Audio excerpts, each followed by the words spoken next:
আচ্ছা দাদা, তোর কি ভাবির ফোন নাম্বার লাগবে? আমি হারিয়ে গিয়েছি, স্কুল থেকে আসার সময় আমার ভাই আমাকে নিতে আসতো, কিন্তু আসেনি। কল করতে হবে আমাকে, ফোনটা দাও। আরে সবাই কেন দিল? আমি যাকে দিলে সে দিবে, তুমি দাও। এই নাও ভাইয়া। হ্যালো ভাইয়া, কই তুমি? আমি তো হারিয়ে গিয়েছি, আমাকে নিয়ে যাও। ওকে, আই এম কামিং। আপনি কেমন ভাই? আপনার ছোট ভাই হারিয়ে গেছে, আপনি মনে সুখে ঘুরছেন। সরি। আরে কি চল, তুমি আমাদের এত বড় উপকার করলো, তুই থ্যাঙ্কস বলবি না? থ্যাংক ইউ ভাই। তুই তো জেনারেশন আলফা, তোর মাথায় বুদ্ধি গিজ গিজ করে। আমাকে একটা আইডিয়া দে না, যাতে আমি তার আরো কাছে যেতে পারি। শুধু কাছে না, ভাবিকে তো কোন আসার ব্যবস্থা করে দিচ্ছি। এই গান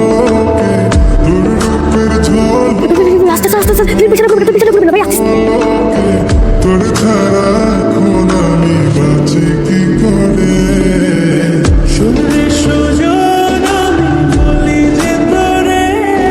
Wow! সেইটা দারুণ তো। কি করলেন এটা? আমার বান্ধবীটাকে মাটিতে ফেলে দিলেন? কিন্তু যত যাই বলেন, আপনাদের দুজনকে কিন্তু হেব্বি লাগছিল। আসলে আমি বুঝতে পারিনি যে স্লিপ করে উনি পড়ে যাবে।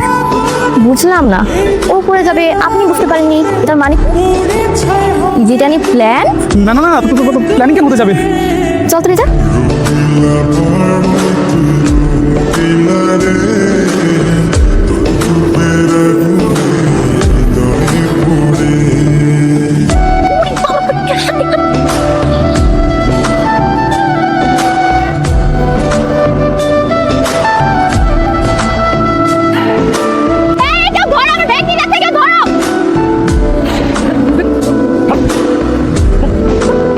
এই নিন আপনার ব্যাগ।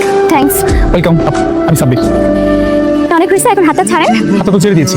কোথায় ছেড়েছেন? ও শিট, আমরা তো সুপার গ্লু লেগেছিল। কি? আসলে আমি সুপার গ্লু দিয়ে একটা কাজ করতেছিলাম তো, তাই আমি বুঝতে পারিনি। এখন কি করবো? দেখ ভালো লাগে না। চলেন না, কোথাও গিয়ে ঘুরে আসি। কি? এখন ঘুরতে যাবো? না, মানে হাত ছোটানোর ব্যবস্থা করতে হবে না? কোথায় যাবো? রেস্টুরেন্ট বা কফি শপ। রেস্টুরেন্ট বা কফি শপে কি হাত ছোটা? তার কি গাম স্পেশালিস্ট?